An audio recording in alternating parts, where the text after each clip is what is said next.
Data collection क्या है? Data collection वो उस प्रोसेस का नाम है जिसके अंदर हम जमा करते हैं, हम उसकी पैमाइश करने की कोशिश करते हैं। जो हमने डेटा जमा किया है, पैमाइश के मुख्तलिफ ज़ाविये हैं, और हम ये एनालाइज करने की कोशिश करते हैं कि हम उसमें से किस तरह की इंफॉर्मेशन निकाल सकते हैं, किस तरह की ज़रूरी मालूमात निकाल सकते हैं। स्टैंडर्ड कुछ प्रोसीजर्स हैं इसके, उसको फॉलो करते हुए। इसका मेन ऑब्जेक्टिव यही होता है कि हम रिच इंफॉर्मेशन गैदर करें, जो भी हमारे पास रिलायबल डेटा है, ताकि हम क्रिटिकल बिजनेस डिसीजंस तक पहुंच सके।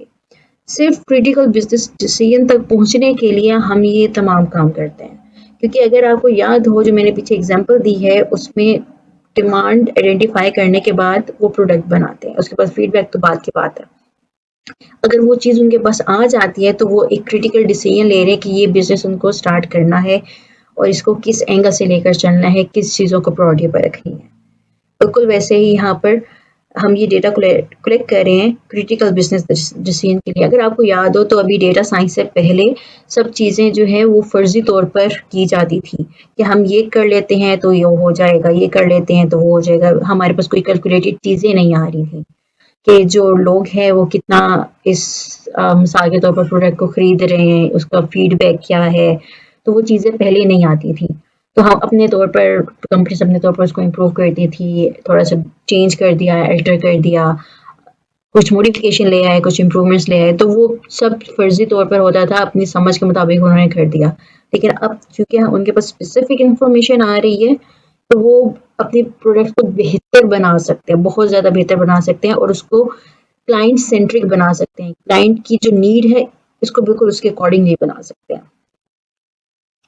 और फिर बात आती है, why do we need data collection? देखिए, दुनिया चेंज हो गई है। जब तक अब जो ये डेटा अवेलेबल है हमारे पास, और it exist everywhere in any form, ठीक है, तो इसलिए हम इसको यूटिलाइज करते हुए बहुत कंक्रीट डिसीजन मेकिंग कर सकते हैं। बिजनेस एक तरफ, आप अपनी पर्सनल रिकमेंडेशंस, अपनी पर्सनल लाइफ के ऊपर भी इसको अप्लाई कर सकते हैं।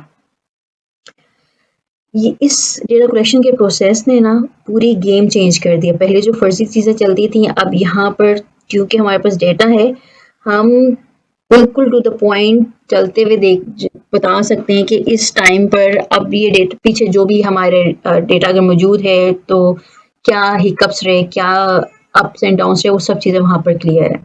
तो उसके बाद अब जो है हम टेक्नोलॉजी के साथ बैकअप कर रहे हैं, और हम इसको बहुत बेहतर तरीके से यूटिलाइज कर सकते हैं। रिगार्डलेस ऑफ दिस कि आप एकेडेमिया में हैं या आप कोई रिसर्च वर्क कर रहे हैं या किसी कमर्शियल सेक्टर में हैं, किसी भी जगह पर है, वहाँ पर डेटा इज मैंडेटरी। अगर मैं बात करूँ एकेडेमिया के अंदर, और जो रिसर्च एरियाज है, पीएचडी स्टूडेंट्स जो होते हैं, उनको रिसर्च वर्क कंडक्ट करना होता है, तो वो डेटा कलेक्शन के प्रोसेस से गुजरते ही हैं। इसलिए डेटा कलेक्शन के डिफरेंट मेथड्स हैं जो हम आगे पढ़ेंगे भी। तो थोड़ी सी ना इसके अंदर रिसर्च मेथोडोलॉजी की शायद चीज़ें आपको मिल जाए, अगर आपने कभी रिसर्च मेथोडोलॉजी का सब्जेक्ट पढ़ा है तो।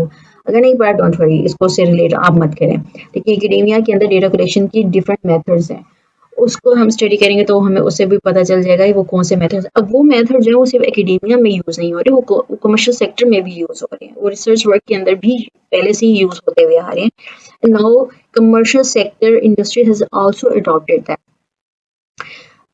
अब वहाँ पर एकेडेमिया के अंदर रिसर्च वर्क की तरफ फोकस होता है, ठीक है, जो भी वो अपनी साइंस की रिसर्च करें, साइंस की रिसर्च करें। लेकिन जब वो कमर्शियल साइड पर आते हैं तो उनका फोकस हो जाता है प्रोडक्ट के ऊपर, सर्विसेज के ऊपर, और वो उससे रिलेटेड डेटा कलेक्शन कर रहे होते हैं। However data method is same, जो स्टैंडर्ड डेटा मेथड है वो सेम है, उनको कौन सा फॉलो करना है वो उसी में से ही पिक करते हैं।